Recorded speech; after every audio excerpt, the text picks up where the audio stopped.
Okay, we're gonna get started here pretty soon. Just wanted to let you guys know, and we'll wait just to make sure there's no one else that's popping in.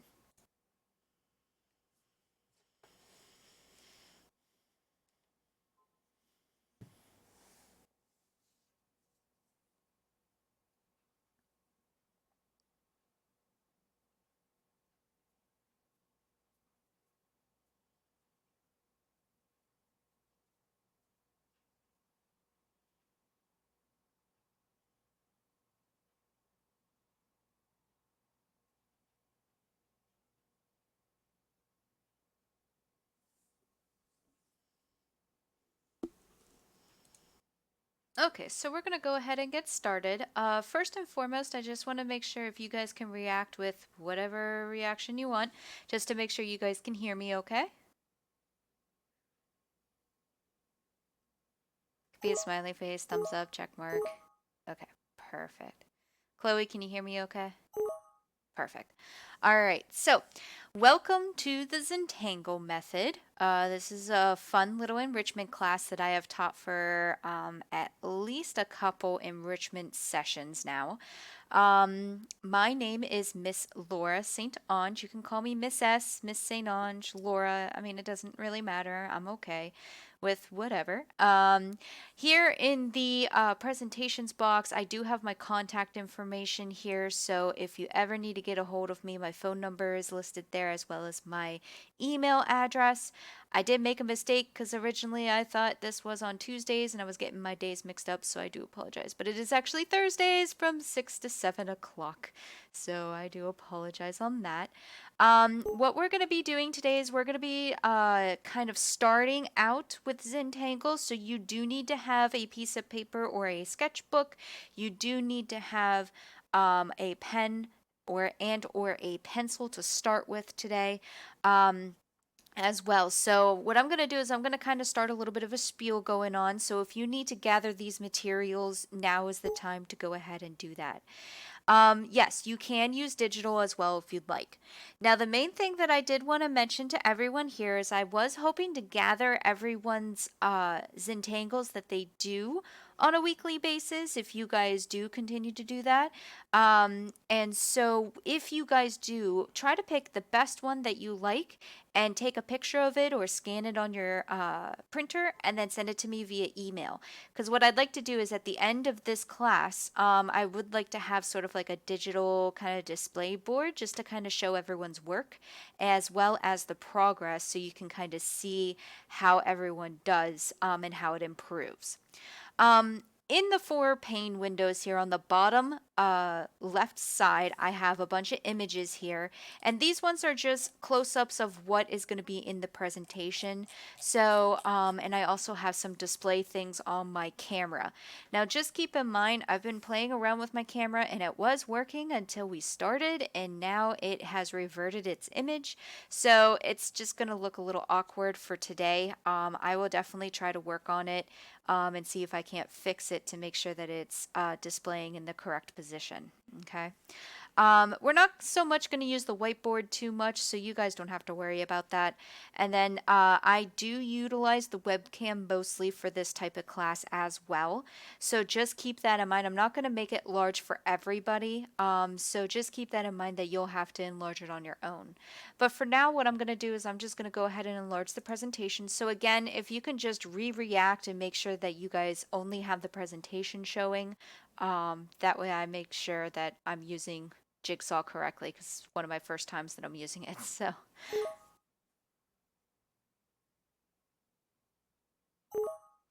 okay, perfect. So some of you are already reacting. So I'm assuming it is enlarged for everybody. I'm hoping it is. So again, welcome to the Zentangle method. So we're going to start today off with a question. What is a Zentangle?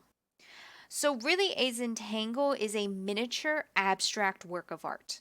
It is created from a collection of patterns not meant to represent anything at all. It is created on a 3.5 inch by 3.5 inch square or piece of paper called a tile. And the reason why we call it a tile is that it's relatively the same size as like a bathroom tile. How many of you have ever, I'm sure you all have bathroom tiles or kitchen tiles.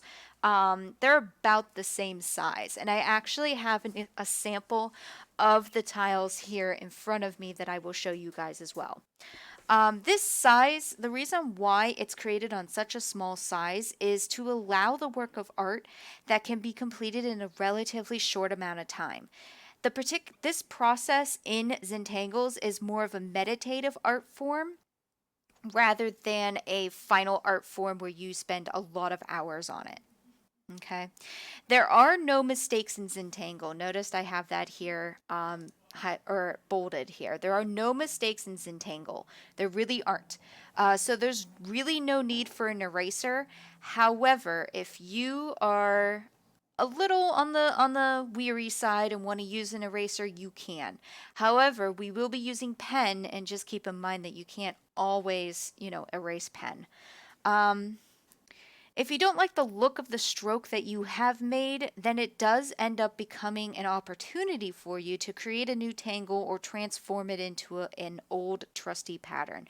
So that's why we say there are no mistakes in Zentangle, because you can do anything and everything you want.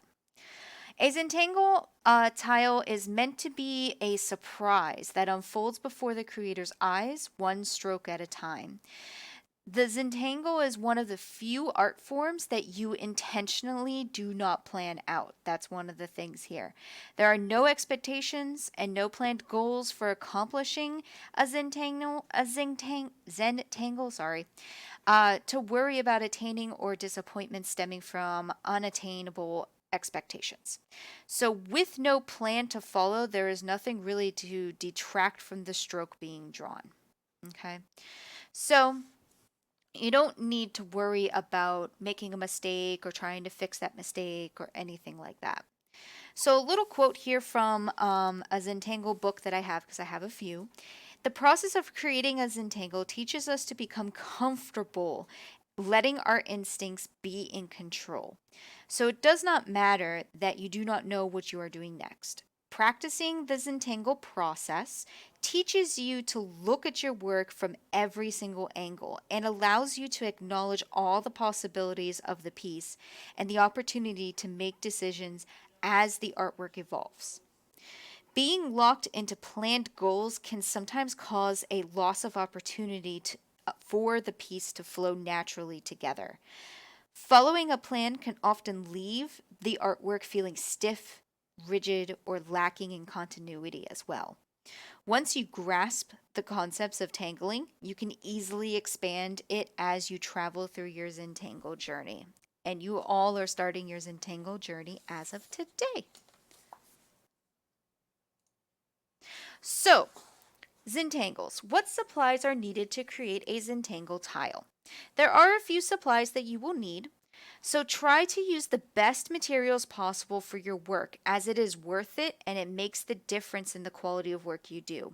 There's a saying across the art community that is basically like this: the more expensive the art materials are, the better quality they are.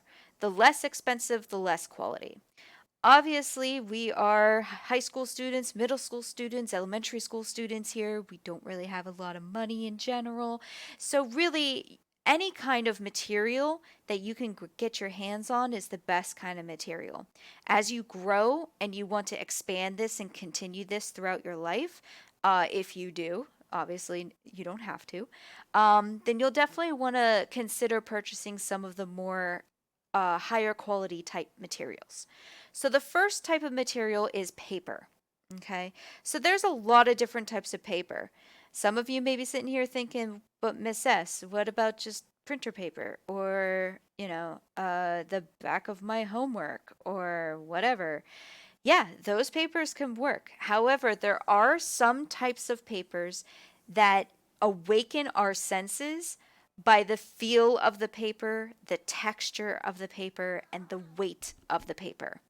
So for Zentangles, the best type of papers to use would be black Zentangle tiles or black paper, which I have an image there, if any of you have ever seen black sketchbooks or anything like that. a Zelda tiles and artist trading cards, which they actually do make artist trading cards. They're about the same size as a regular trading card. You could use those. Or you could use a type of watercolor paper that could be cut down into size, or drawing paper, which has to be 100 pound or heavier. And we'll actually talk about the poundage here. So what I'm going to do is I'm going to minimize my presentation real quick, and I'm going to turn on my camera to show you the different papers. Oops, I just enlarged it for myself, sorry. Oh, if my camera will work. Hang on 1 second, guys, sorry.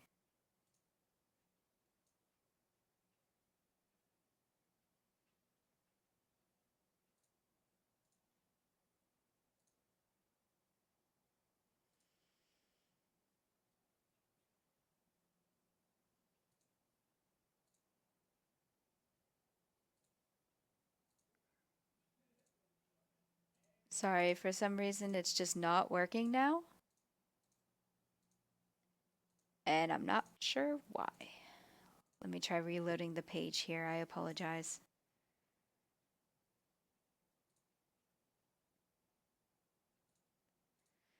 Well, I guess my camera isn't going to work today.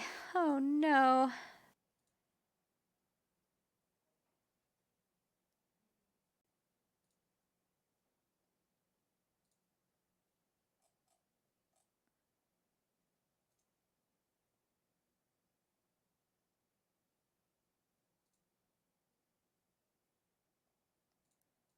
Let me see if this helps. Hang on 1 second, guys. Sorry. One more time.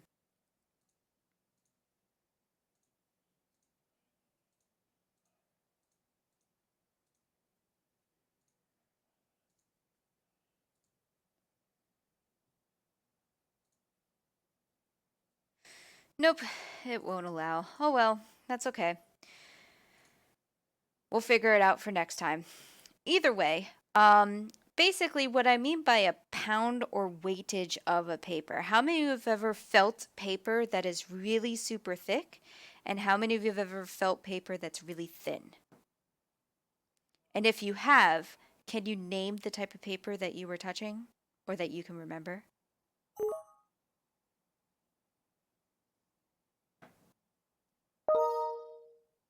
Okay, Emily?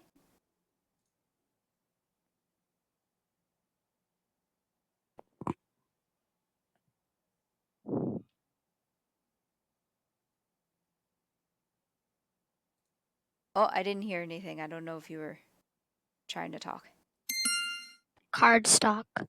Okay, so cardstock paper, perfect. Anybody else ever try touching a different type of paper?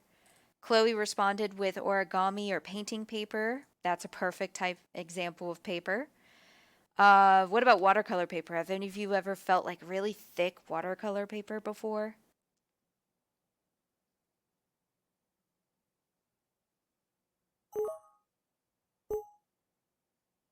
Okay, so like acrylic paper. Yeah, so there's a lot of different types of paper.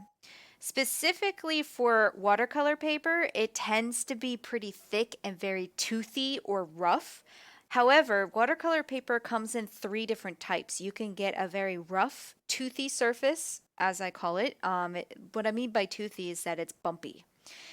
Cold press, and I'm sure many of you have experienced cold press, is just sort of semi-toothy, not as thick.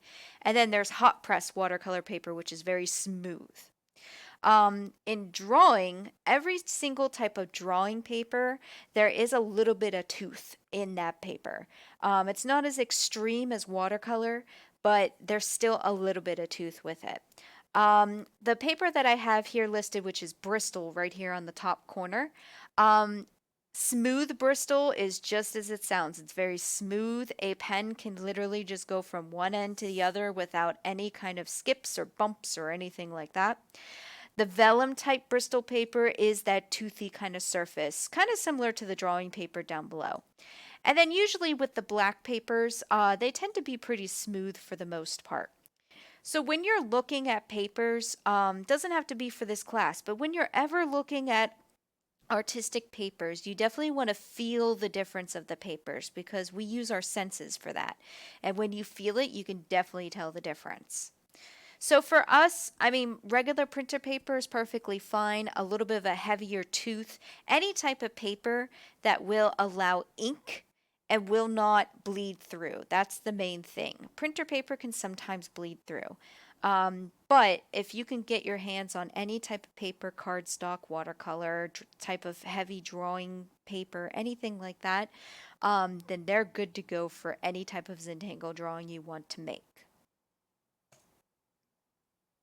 What other supplies do you need to create a Zentangle? There are pens, and again, I was going to show you on my camera here, but this picture on the right does sort of show a lot of different types of pens. So the types of pens and the sizes that you would want to use would be a 005, which is very, very thin, an O1, which is sort of like a middle ground, O1, O2, and then an O5, which is pretty thick. And these type of pens are that Zentangle artists typically use are the Pigma Micron pens. They're actually these ones right here. I know the image isn't too uh, detailed, but I'm sure you guys have seen these type of pens before, micron pens, things like that. The pen tends to give a very beautiful dark black consistent line. It is also waterproof to allow you to use watercolor over top of your pen designs. So that's one of the reasons why micron is usually the go-to. These guys do have a felt tip end, as we call it, and what I mean by that, it's just like a little tip for your pen. It's not like a ballpoint pen or anything like that. Um, yeah, Elijah, you might actually be even looking at your micron pens there, but they are a felt tip end, and they're pretty sturdy. Microns make them. You could also use Copic markers or Copic markers. They do have specifically pens that you can use and things like that for that kind of felt tip end. Sharpies is another thing. If you have just a Sharpie fine liner or an ultra fine liner, those work perfect. Now, there are other types of pens. For instance, these ones right here. These ones have an ink cartridge that's the entire handle of the pen. And then on the bottom part, they sometimes are more of like a brush pen. How many of you have ever seen or used brush pens before? Typically, these brush pens are used mostly for like comic book drawings, anime drawings, things like that. Have any of you ever seen these type of brush pens before?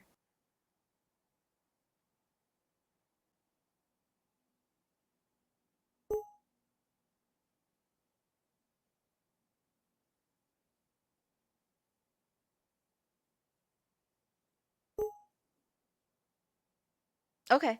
So some of you have seen them. Some of you are probably like, they make brush pens? Yes, they do, especially Micron. Micron even makes their own brush pen. But these particular brush pens right here are actually Japanese brand brush pens. And they're fantastic. You can get them at any art store. They are a little more expensive, but if you're ever ambitious enough to want to experiment, I would definitely recommend at least getting one of them. The other type of brush pen that you can use would be this, which is a watercolor brush pen.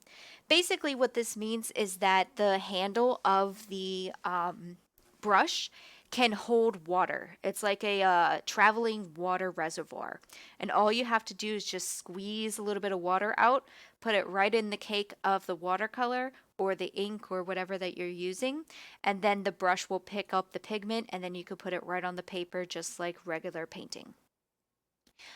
Some other ones that you can use would be, like I think Chloe said she's just planning on using a pencil, would be just regular pencils, charcoal pencils. There's Chinese markers, as we call them, which are like those grease pens that you can use to write on glass and other things, and they don't wash away very easily.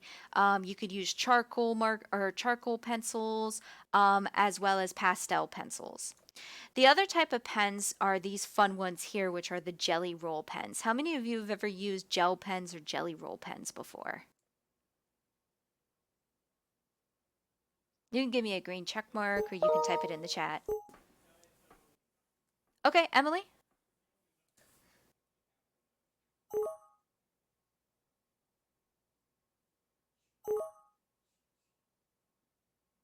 Okay, so some of you have. Perfect. So these jelly roll pens are some fun ones. They go on really, really easily. They're very smooth when you draw with them, and they're very cheap.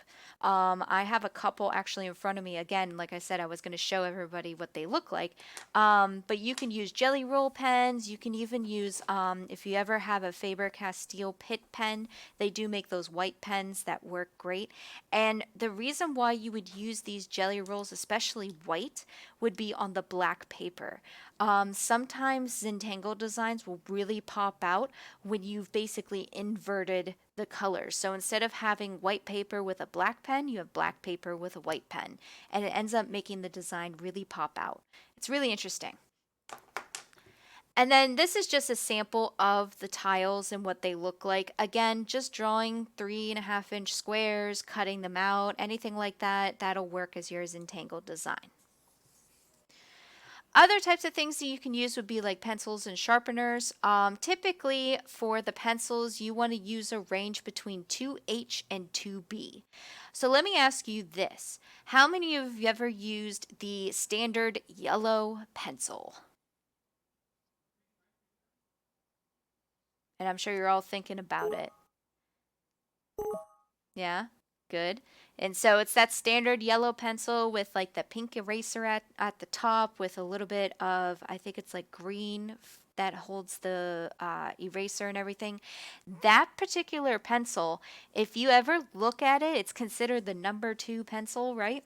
That's actually more of an HB pencil. What we mean by that is that it's a medium between the hard lead and a soft lead. H's basically mean the higher up the H's you go, the harder the lead is and the lighter it is. Whereas the B's are softer. So the higher you go in the B's, the softer the lead is and the darker the color is. For instance, have you ever experienced like 8B pencils or 6B pencils or anything like that? Any kind of drawing sets that you've had where you realize one pencil is a lot darker than the other? If not, that's okay.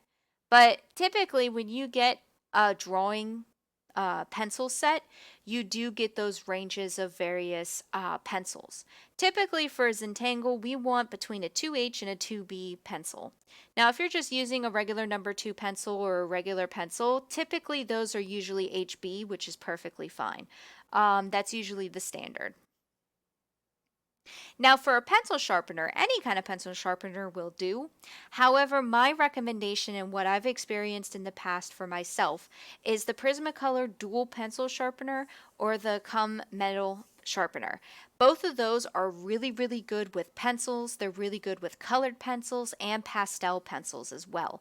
The metal ones do come with an extra set of little blades, so eventually if your blade on your pencil sharpener dulls because you're sharpening your pencil too much, you can always change it out.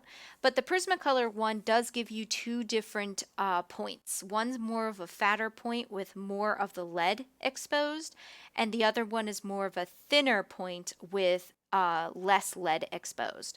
And personally, I think both of those are great pencil sharpeners, but you can use any pencil sharpener that you have. Typically, I try to stay away from electric sharpeners, especially when I'm dealing with my colored pencils. That's okay, Chloe. You can definitely use a mechanical pencil. Like I said, a mechanical pencil or a number two pencil are usually like an HB range. And then, like I said, there are those white pastel pencils that I pointed at the very top here. Any of those could work, especially on black tiles. Some other things that you could use would be watercolor sets if you wanted to add some watercolor to your Zentangles. Typically, just a neutral color brush set, or you can use Daniel Smith watercolors. This particular one is also a watercolor set right here with inks in there. You could also use gelatos, which are more opaque, which means that they cover the lines more. You could also use watercolor sticks. Inktense color pencils, if you've ever used wax pastels or crayons that you can manipulate with water. Same with oil pastels and Copic markers. You can actually manipulate those with water and with alcohol as well if you use rubbing alcohol. And you can get a very kind of painterly kind of technique going on with those as well. So those are just some things to help, create a Zentangle inspired art. You do not need to get any of these except for some type of pen and some type of pencil. But these are all different types of materials that you could use, especially in the future. So how do we get started? So Zentangles can really be done anywhere as long as you can hold your tile, your pencil, and a pen. To get the most out of your Zentangle journey, you want to create a time and space where you can spend at least 30 minutes creating your daily Zentangle tile. Okay? Um, Tangling on the run is a fantastic idea for getting through the events of daily life while bringing a little beauty to each day. But it's not the ideal way to learn a meditative art form. To get the most, you'll definitely again want to create time and space. This does not require you setting up a giant studio, finding an easel, getting a giant work surface, nothing like that. All you need is just a little bit of space and an ability to focus on it and not, as we say, put you to sleep. Okay? So the art evolves from the border, the string, and the tangles that are drawn on it. Okay. To get all the benefits from Zentangle, it is important to follow a process. And there's an 11-step process that I want you guys to kind of go through. Okay.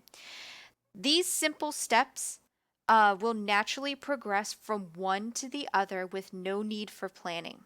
The process is also very rhythmic, centering, and relaxing. That's okay, Riley. If you have to go, that's fine.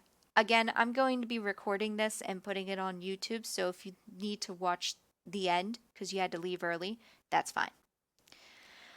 So the process is very rhythmic, centering, and relaxing. By following these same steps each time, a ritual or a routine is created, and it becomes more familiar, comforting, and relaxing with time.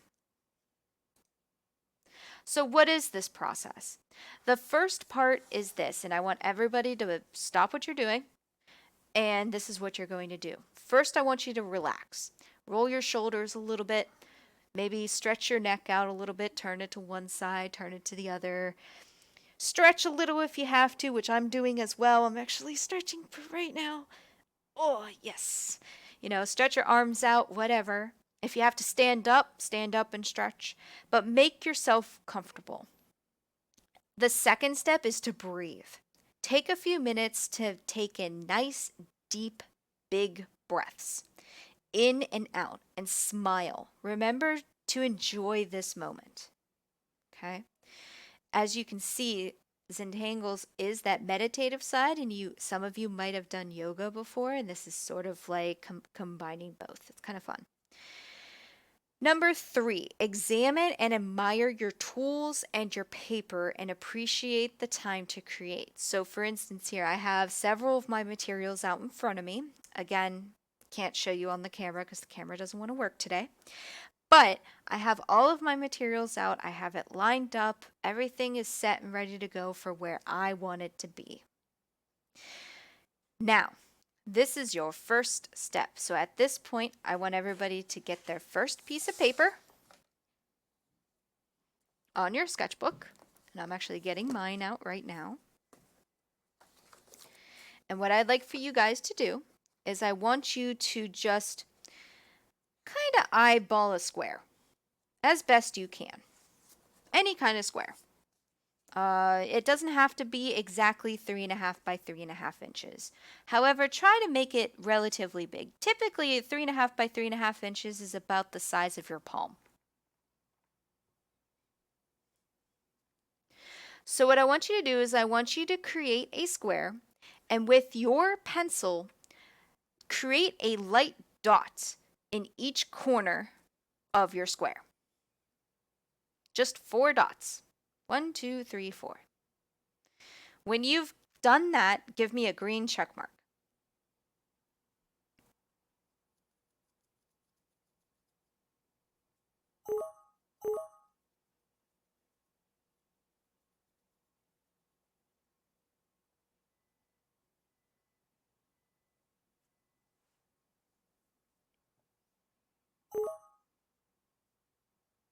Okay, just waiting on a couple more.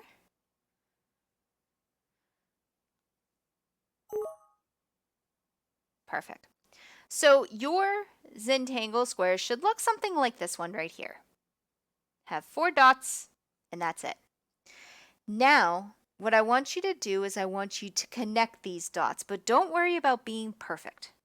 Just connect them. As you can see in this example, they added a little bit of curve, but try to connect all 4 dots, which will form a smaller square.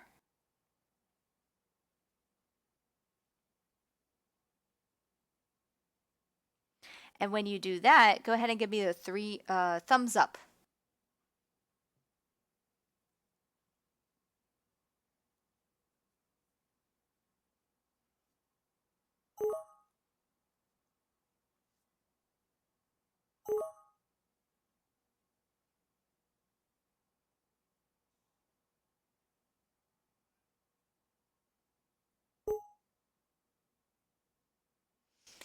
Yeah, Riley. So in your first initial square, you're going to do 4 dots. See how this one is? I'm using my laser pointer. I don't know if you can see it, but there should be 4 dots, one on each corner. Then you're going to connect the dots, which makes a bit of a smaller square within the square that you've already made. So it's like you have 2 squares.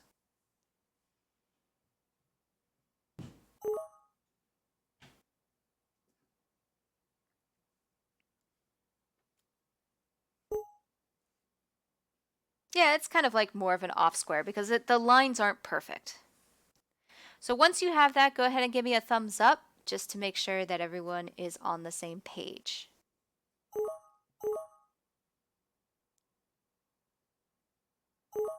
Perfect. Now the next step is creating a string. So the string that creates division of areas in which to lay the tangles. It is a creative map for your daily Zentangle journey. The string can be any shape, any size, or on any spot inside the border, which is what we just drew. It does not have to be a continuous line either. Just note, please do not draw the string in pen, as this is more of a guide for where we will be placing our Zentangle designs. However, if you've already done it in pen, it's okay. We're learning today.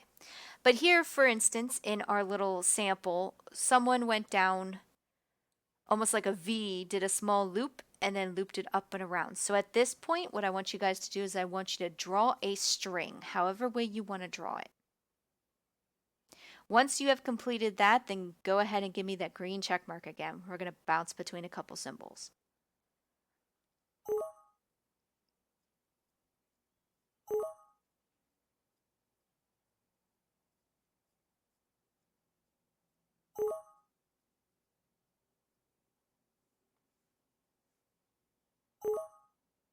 Perfect.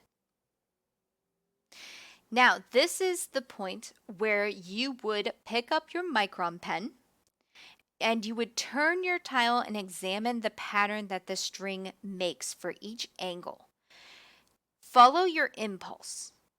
Okay, so for instance, what I'm doing right now is I'm picking up my sketchbook. Again, I wish I could show you on my camera, but I'm picking up my sketchbook and I am turning my image and rotating it 4 times until I find the right spot for it. Okay, Riley, thank you for stopping by. Sorry you have to leave early. I'll make sure that I send you a link to the YouTube channel as well, okay?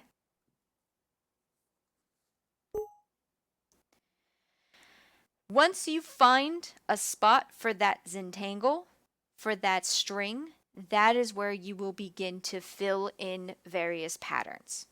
And this is the next few steps, and they kind of go right after the other. And here's the sample. So she started with this person, she actually started as Zentangle at the top. Then she created a different one on the bottom, and then she combined the third one, and then she added some shading, and then she was done. So that's sort of how the Zentangle method goes. So again, just to kind of recap. 1, relax and stretch a little. Don't forget to breathe. Nice deep breaths. Admire your tools and your paper. Then start with your square and create a dot about 1/4 of an inch on each of the 4 corners. Then connect it with that border line. Then you create your string, and that's when you start to fill in the Zentangle. So there is an 11-step process. Once you're done filling in the Zentangle, you can use your pencil to create shading. And once again, you can turn your tile and view it from each angle and decide how you wish the piece to be viewed.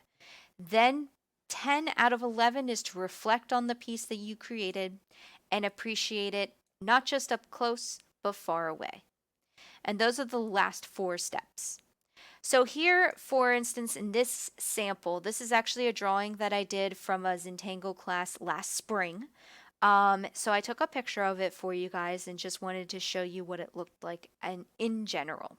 So this was sort of my Zentangle design. I kind of liked it a little bit because it gives me that sort of fantasy feel to it, if you know what I mean. Like I feel like I'm like about the size of like bugs going through various mushroom areas and fungus areas and kind of running on the forest floor and stuff like that.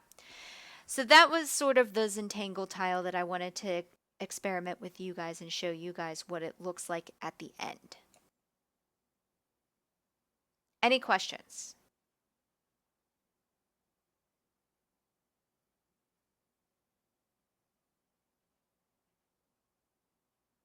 Okay, perfect. So what I want you guys to do is I want you to stop filling in your Zentangle, and we're going to start our first exercise for the day.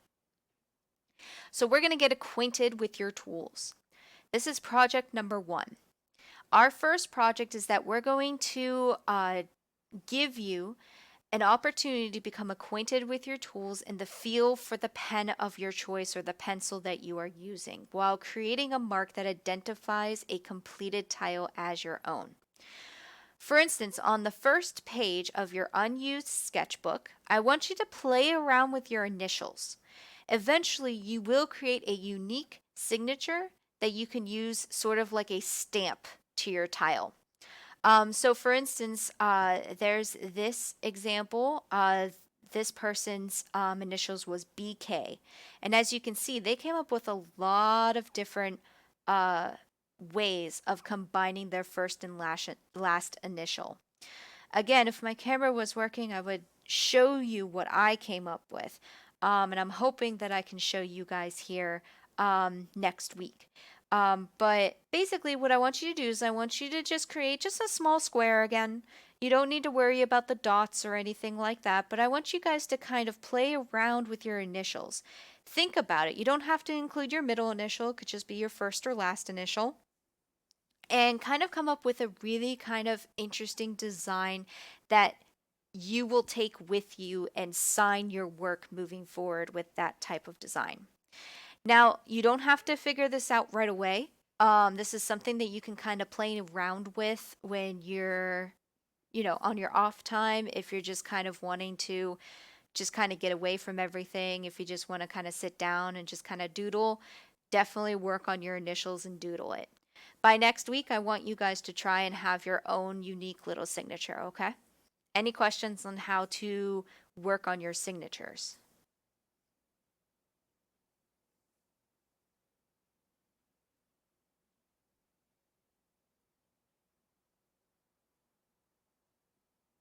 Okay, perfect. So then the next step is we are going to review our daily tangles. And these are going to be 3 tangles that I want you guys to practice and create one final tangle using these 3 patterns that we are going to learn today. So what I'm going to do, I know in my presentation I actually have the steps here and which ones they are. So we're going to start with the static. We're going to work on the tipple and then the crescent moon. So what I'm going to do is I'm actually going to minimize this, and since I can't use my webcam, I am going to use the whiteboard. Yay! So, with the whiteboard here, let me go ahead and make sure that I have my square.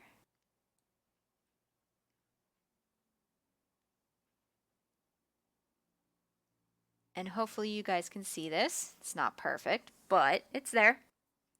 And what we're going to do is for the first one, which is called static. Okay, so let me just write this.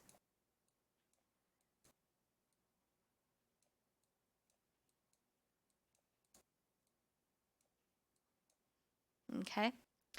So for this first one, what I want you guys to do is somewhere on your square, draw a line, a curved line. And I'm going to do right there. And then I'm actually going to change my color here. And then what I want you to do is I want you to start from one corner and do a zigzag line. Anywhere. Just start anywhere. It doesn't have to be a perfect zigzag line.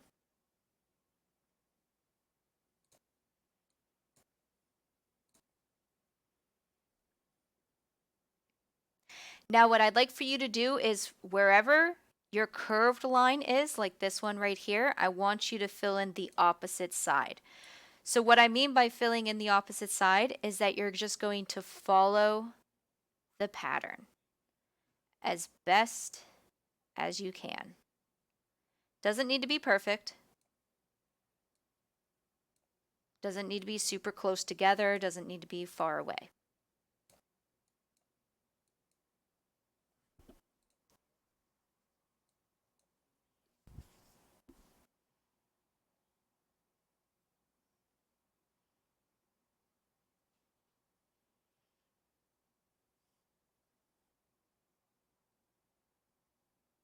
And then the third step is to do the other side. And I'm going to do this in a different color. And I'm actually going to take my time with this. I'm breathing as I do it. Again, it doesn't need to be super perfect or anything like that. And I'm not rushing, I'm taking my time. Now notice, I am not going over this curved line. Notice how my pattern stops.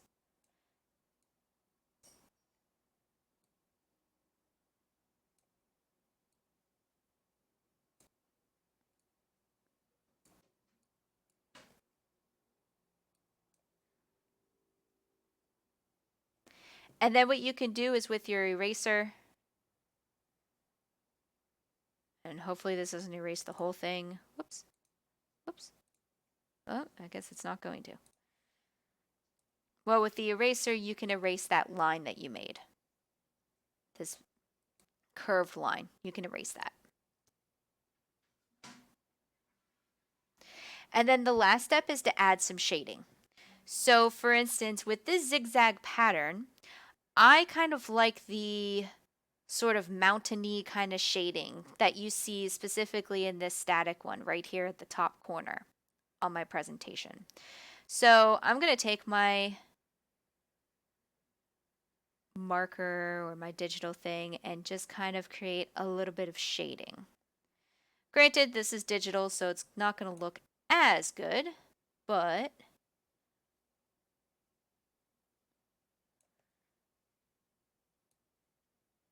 then I think a little bit of shading in the corner and then shading around the top.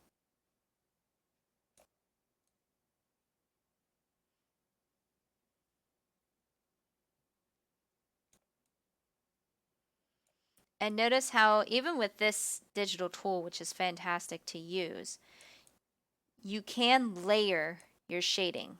So it's a little darker each time. It's a little lighter.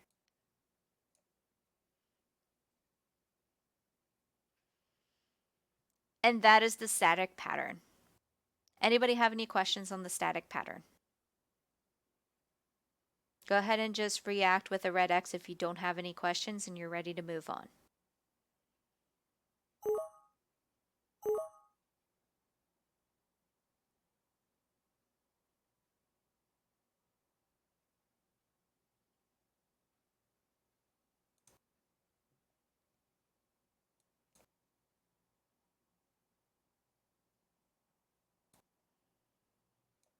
Okay, perfect. And also, I did want to mention I will have these patterns posted in Buzz. I'm not sure if you guys can access the tile, but I think you can. And I'll make sure you guys can see these as a reference. And don't forget, if you didn't get it right away or it didn't look really good, this is the point of the daily tangles. You want to practice these types of patterns. So the next pattern that I wanted to work with you guys with is called Tipple, Tipple.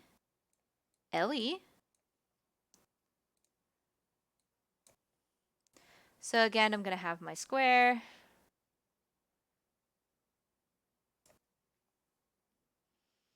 And again, I want you guys to pick somewhere on the page where you're going to put your line. And I'm going to actually do it like that. Or your string, really.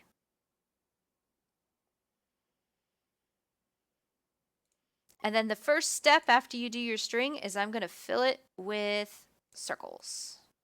About the same size. They could be touching all around the border of the side that I want to fill in. They don't have to be perfect, but try to keep them around the same size, around the same shape. This is a little bit harder with a mouse. It's been a while since I've drawn with a mouse, so my circles aren't going to be the exact same.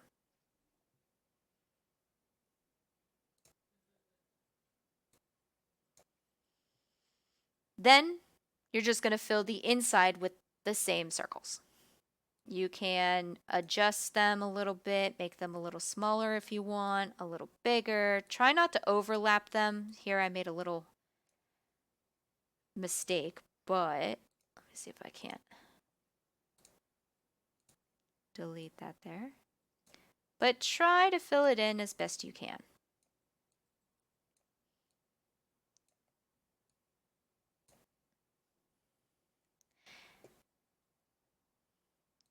And then the last step, and let me change this to a different color altogether.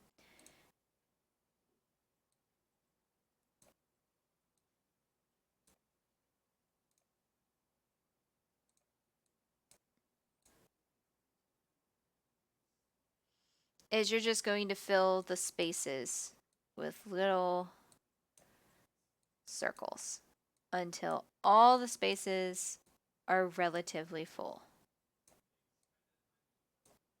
So here I'm just using the circle tool. And it's okay if they go outside the box. Sometimes that's really nice. Especially if you erase your little box line, because then it makes the pattern kind of pop out of the page. It's kind of fun.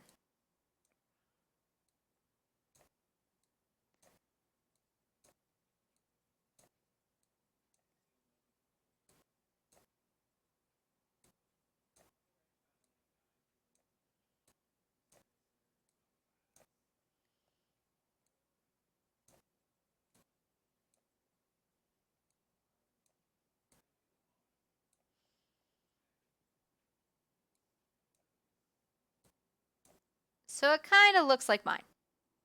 Maybe not exactly. This is a little haphazard, but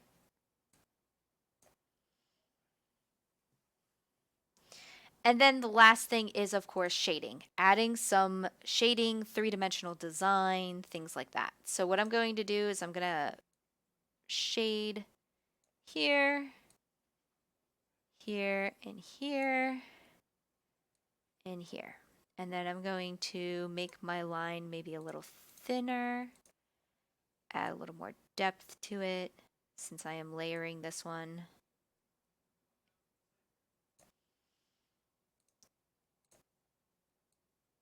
And then a little more.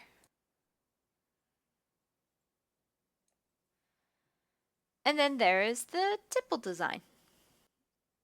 Any questions on this one?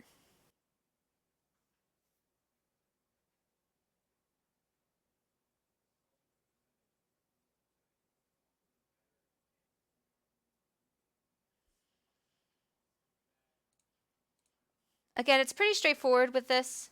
Right in this pattern.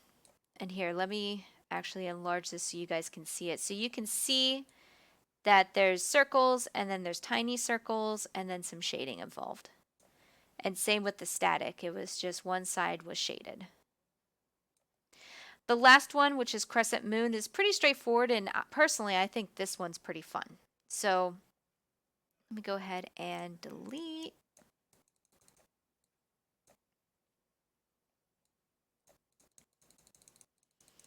Oop, let me just delete all that. So this one's going to be Crescent Moon.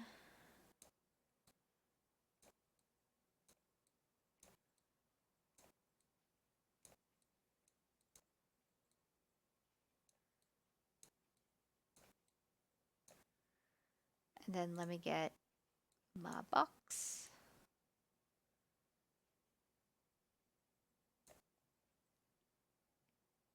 And what I'm going to do to start with, just like the image in the PowerPoint presentation, is I'm going to make sort of like an oval in my square. And then in that oval, I'm going to make little humps and then fill it in. They could be big, they could be small, however way you want.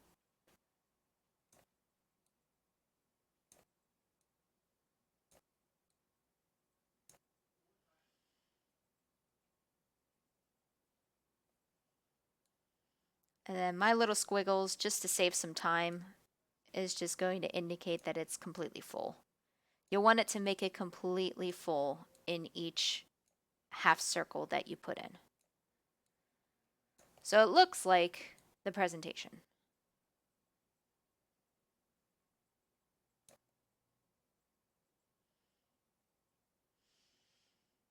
And then the next step is going to add a ring around each half circle that you did.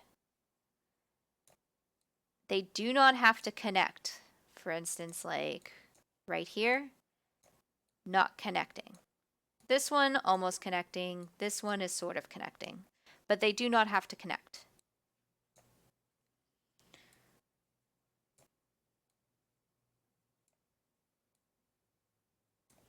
And then what you're going to do is you're just going to keep kind of repeating the same pattern, but this time it's all going to be one motion. And here you guys can see it start to build in, and I'm actually moving it inward on its own. So it's one continuous line.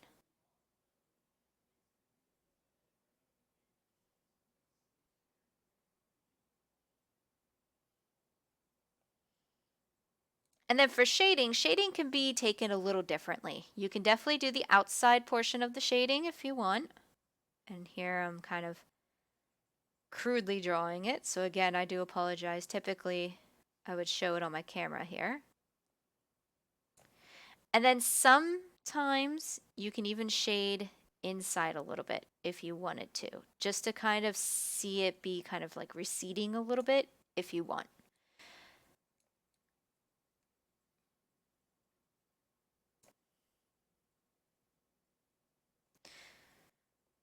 So here, let me just open up the presentation here.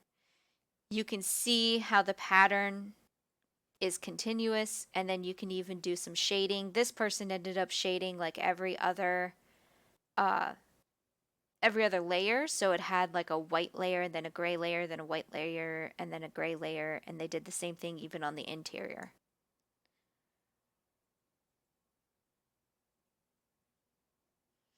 And that's how you do the crescent moon.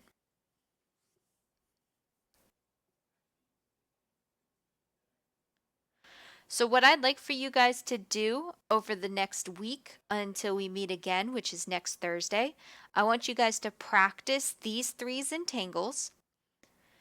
And I would like you guys to create at least one tangle that combines these 3 patterns. Now, if you guys want to learn and practice other tangle patterns, feel free. We will cover a lot throughout our class here over the next 6 weeks. But, feel free to look up other patterns as well. I also have a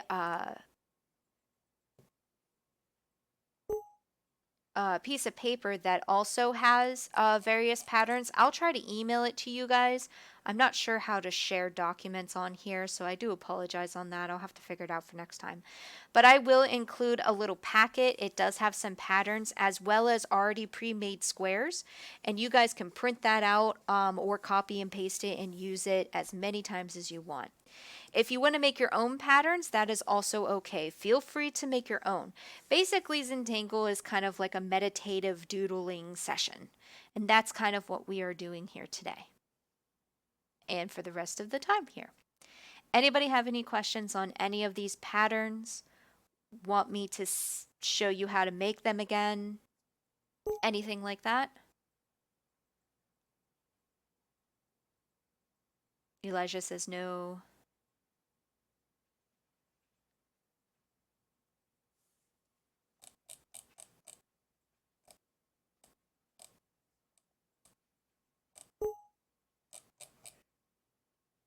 Okay, but good. You're both good.